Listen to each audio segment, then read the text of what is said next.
ازيكم وعاملين ايه؟ ما اكدبش عليكم، بعد الاطلاق المخيب للاس 25 الترا فما فيش غير كام حاجه كده بساط هم اللي شجعوني ان انا اروح اجيب الموبايل ده، عشان حابب بصراحه اجربهم بنفسي.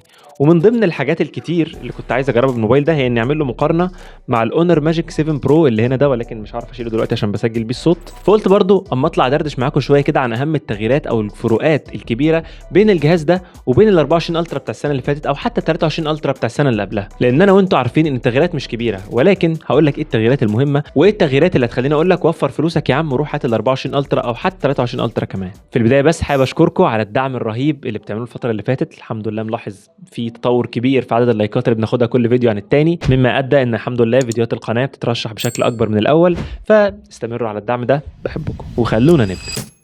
لانه مبدئيا فمن حيث التصميم مفيش فروقات كبيره، غير بس الحلقات اللي حوالين الكاميرات كبروها شويه وخلوا الظهر فلات. الحواف برضه او الفريم او الاطار بتاع الجهاز اللي بالكامل من التيتانيوم ولكنه بقى فلات، غير اللي كان كيرف بتاع السنه اللي فاتت واللي قبلها. وفي نفس الوقت احتفظوا بنفس الشاشه المسطحه اللي كانت موجوده في الاس 24 الترا، ولكن هنا بدون بقى حواف نهائي وبدون حتى الاطراف المنحنيه، كله اتشال. بالاضافه كمان للكورنرات الدائريه واللي بتخلي الماسكه من الاخر اريح في الايد، ولكن الماسكه بقت اريح ولكن الاطار بقى حاد من هنا، فمع المسكه الطويله للجهاز ممكن يوجع لك راحه ايدك من هنا. ومن الحاجات بقى اللي غيروها واللي انا بحبها خصوصا في تصميم الجهاز هي انهم قللوا الوزن والسمك عن السنه اللي فاتت. السنه اللي فاتت السمك كان معدي 8.6 ملم والوزن كان معدي 230 جرام، اما السنه دي فسمك انحف 8.2 ملم مع وزن اخف 219 جرام. بالاضافه لان الظهر هنا من الزجاج مع طبقه حمايه من نوع كورنينج جوريلا جلاس ارمور 2، ومن على الشاشه عندك كورنينج جوريلا جلاس فيكتاس 2، فاحدث طبقه حمايه على الشاشه، اقوى طبقه حمايه للظهر. فالجهاز بشكل مجمل كده مقاوم للصدمات والخدوش والكلام ده كله، ولكن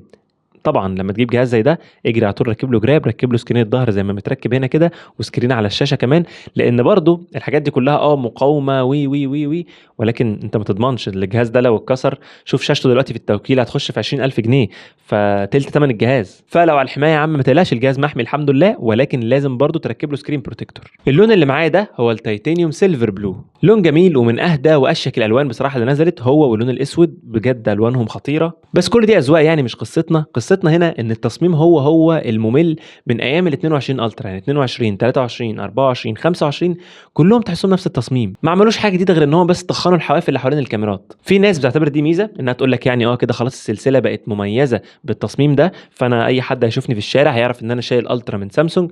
وفي ناس تانية تقول لك لا احنا بنزهق عايزين تجديد كل سنه. في شركات بصراحه بتجدد كل سنه، ولكن في شركات زي سامسونج وابل مؤخرا ماشيين على نفس الخط، ما بيجددوش اي حاجه نهائي. الجهاز جايب معيار حمايه من نوع اي بي 68، بقينا بنشوف دلوقتي اجهزه باي بي 69 كمان بيقاوموا ضغط الميه العالي، يعني تحطه تحت حنفيه مثلا بتنزل ميه باندفاع قوي وتحط الموبايلات تحتها عادي، ده لا ما ينفعش، اخره بس غمر في ميه عاديه كده لعمق بيوصل لمتر ونص لمده توصل لنص ساعه. معلومه بقى ليك، لان كلنا عارفين ومن السنه اللي فاتت ان الشاشات بتاعت سامسونج بقت انتي ريفليكشن او بتقاوم الانعكاسات بتاعت مثلا لو انت ماسك الموبايل وفي اضاءه قويه خابطه في الشاشه، شباك او اي حاجه او اي نور، فاي شاشه عاديه الانعكاس ده بيظهر فيها وبيضايقك وانت بتقرا حاجه او بتتفرج على محتوى. شاشه الاس 24 الترا قللت الكلام ده بشكل كبير جدا، ولكن ال 25 الترا هنا بيقولوا هم حسنوا الموضوع ده بشكل اكبر. ولكن عايز اقول لك للاسف انك اول ما بتركب سكرين بروتكتور او طبقه حمايه بتفقد الميزه دي. يعني هو الموبايل اللي في ايدي ده عليه طبقه حمايه، فخلاص كل الانعكاسات زي ما انتم شايفين باينه، مفيش اي مشكله ولا اي حاجه، وزيه زي الاونر ماجيك 7 برو اللي بقول لكم عليه، زيه زي اي موبايل تاني. خلاص ما بقتش ملاحظ قوي الفرق، ولكن للامانه برضو هو اقل من الاجهزه دي، يعني الانعكاس بتاعه اقل شويه، ولكن خلاص انت ركبت سكرين بروتكتور خسرت كل حاجه. وبمناسبه الشاشه فانت عندك هنا واحده من احلى واجمد الشاشات اللي موجوده في العالم حاليا، عن تجربه وتجربه اغلب الموبايلات الرائده دلوقتي. الشاشه دي حلوه، يعني حلوه، هي الشاشه هنا كبرت عن الاجيال اللي فاتت، بقت 6.9 بوصه مع الحفاظ على نفس حجم الجهاز، وده راجع لان هم قللوا البيزلز او الحواف اللي حوالين الشاشه، فبقى الاستحواذ هنا بتاع الشاشه من الواجهه الاماميه بيوصل ل 92.5%، واللي بالمناسبه ده رقم ممتاز ومن اعلى الارقام اللي موجوده في العالم حاليا. مفيش حاجه مضايقه الشاشه هنا غير بس الفتحه الصغيره الخاصه بالكاميرا السيلفي. فهتستمتع بقى بشاشه دايناميك اموليد 2 اكس، والتردد بتاعها دايناميك او متغير لانه بينزل معاك من ال 120 لل 1 هرتز لو انت مثلا قاعد ما بتعملش اي حاجه ومفعل وضع الادابتيف مود، موجود. اما لو انت عامل الستاندرد فبتتراوح من ال 60 لل 24 فريم. وبريزوليوشن بقى ممكن تفعله من جوه السيتنجز، بيوصل لكواد اتش دي بلس اللي هو يعني شاربنس وتفاصيل رهيبه ورائعه وكل حاجه من هنا للصبح. ولكن طبعا لو عملت الكيو اتش دي بلس ده هتيجي طبعا على حساب صرف الطاقه، هتتشفط بشكل مش طبيعي. فالاحسن يا عم خلينا على الفول اتش دي بلس، جميل وكل حاجه ومفيش فيه اي مشكله. الشاشه دي بتيجي بكثافه بكسلات 498 بكسل لكل بوصه مع دعم الاتش دي ار 10 بلس. وللاسف الشاشه هنا غير داعمه للدولبي فيجن، واللي ما يعرفش التقنيه دي فهي تقنيه ببساطه مطوره من شركه دولبي، واللي من اهم مزاياها انها بتحسن التباين او الاختلاف بين الاسود والابيض، وبتعلي ساتوريشن او التفاصيل او الالوان. من الاخر بيحسن تجربه مشاهده المحتوى اللي بيدعم الاتش دي ار، زي مثلا محتوى نتفليكس او ابل تي في او الحاجات اللي هي البريميوم اللي متصوره بكواليتي عاليه. التقنيه دي بتحسن الوانها، هنا مفيش. ولكن ده لا ينفي ان انت هتاخد هنا واحده من احلى واجمل الشاشات كالوان، تباين، كونتراست، كل حاجه. شاشه جميله قوي قوي قوي بجد، تحب كل شويه تبص عليها، الوانها مزهزهه كده، حتى الايقونات في السوفت وير ملونه، مع كثافه البكسلات العاليه اللي في الشاشه هتخليك مبسوط وانت بتتفرج. بالاضافه برضو ان الشاشه هنا سطوعها 2600 نتس، هو السطوع بتاع السنه اللي فاتت. الاقصى او الحد الاقصى ليه 1400 نتس او 1400 شمعه. الايفون بيوصل ل 1800، في فرق 400 نتس او 400 شمعه لصالح الايفون. للاسف ما طوروش اي حاجه السنه دي في البرايتنس او السطوع. والشاشه برضو مدمج فيها التراسونيك فينجر برينت سنسور مستشعر بصمه، اداؤه صاروخي نفس اداء الاس 24 الترا، احسن من الاس 23 الترا بصراحه، ولكنه جميل ممتاز سريع تقريبا ما بيغلطش ولا غلطه. ده كان بالنسبه للامان. عندك برضو فيس اي دي، ولكن بيعتمد على الكاميرا السيلفي، فمش دقيق 100% ولا يعتمد عليه الصراحه، لان في اي اضاءه ضعيفه مش هيشوفك. واللي بقى بيكمل لك تجربه مشاهده المحتوى هي التجربه الصوتيه. التجربه الصوتيه هنا بصراحه ممتازه، ومن احلى واعلى وانقى السبيكرز الموجوده في العالم حاليا. الصوت عالي وواضح، فمقارنه بالمنافسين ما عنديش عليه اي تعليق سلبي. وبالنسبه للاداء والسوفت وير في الموبايل ده، فعندك هنا اندرويد 15 احدث اندرويد موجود، مع احدث واجهه من سامسونج الوان يو اي 7.0.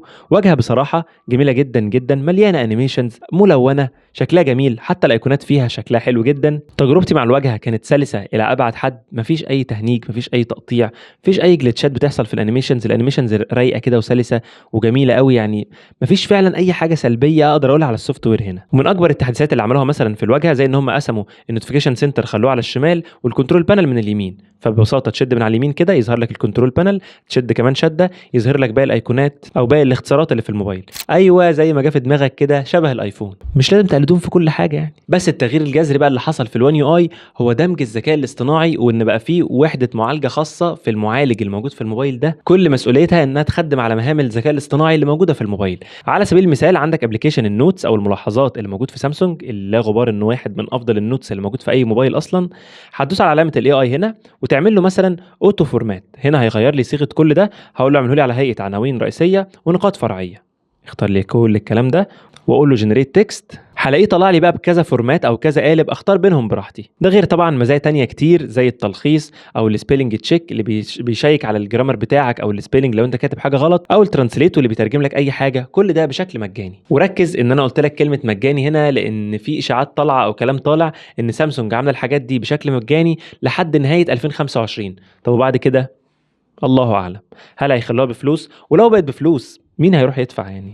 خلينا واقعيين برضو، ما في تشات جي بي تي موجود وفي برامج كتير او ابلكيشن زي اي كتير بتعمل كل الكلام ده. الجميل هنا ان هي مدمجه في السوفت وير، مش محتاج تروح تحمل برامج خارجيه وتروح لبرنامج. هنا كل تطبيق وليه مزايا الاي اي بتاعته. بس لو بقت بفلوس هل حد هيدفع؟ عندك برضو اكيد كعاده اي موبايل جايب اندرويد 15 جوجل جيميناي، دوس طويله على زر الباور هنا يفتح لك المساعد الذكي الخاص بجوجل، تقدر تساله اي حاجه، حتى بيعمل لك ممكن صور عادي بالذكاء الاصطناعي، تكتب له يشرح لك اي حاجه شبه تشات جي بي تي بالظبط. عندك برضو نفس التقنيه الموجوده اللي في الايفون الجديد اللي بيشيل لك كل الدوشه او الضوضاء باستخدام الاي اي والذكاء الاصطناعي في الفيديوهات بتاعتك. هنا برضو عندنا نفس التقنيه دي، تعالوا كده نجربها سوا. وليكن في الفيديو ده انا بتكلم فيه وبشرح وسامعين الدوشه عامله ازاي. كل اللي عليا ان انا اعمله هدوس هنا على اي اي، هتلاقي انالايزنج ساوند. بعدين هنا بقى ممكن تقول له اوتو. بص الاوتو ده بيعلي الاصوات وبيقلل اصوات الرياح على الاخر ويقلل النويز على الاخر. فتعالوا نسمعه سوا كده.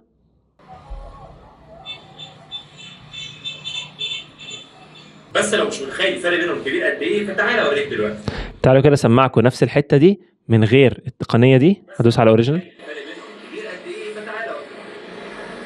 طبعا انتوا سامعين الدوشه والهواء قد ايه. بص اول ما بلغي الاوريجينال دي، بس لو مش متخيل الفرق كل حاجه بتتكتم. تعالى اوريك دلوقتي. فميزه جميله قوي، واي حد صانع محتوى واي حد بيصور فيديوهات حتى عامه وعايز يشيل الدوشه من صوته هيشيلها بكل بساطه هنا باستخدام الاي اي وبشكل مجاني. ده اللي اتضاف، ولكن اللي اتشال للاسف ان الاس بن هنا او القلم الخاص بالجهاز خلاص ما بقاش تفاعلي زي زمان، ما بقاش فيه بلوتوث، ما فيهوش جيروسكوب، بس بيقوم باهم مزايا القلم الرئيسيه زي مثلا الكتابه او الرسم او التلوين. وبمناسبه الرسم فانت عندك دروينج اسيست، واللي بيخليك لما ترسم مثلا اي حاجه وتقول له جنريت يعيد رسم الصوره من اول وجديد باستخدام بس الذكاء الاصطناعي ويحسن لك رسمك، لان واحد زي مثلا ما بيعرفش يرسم.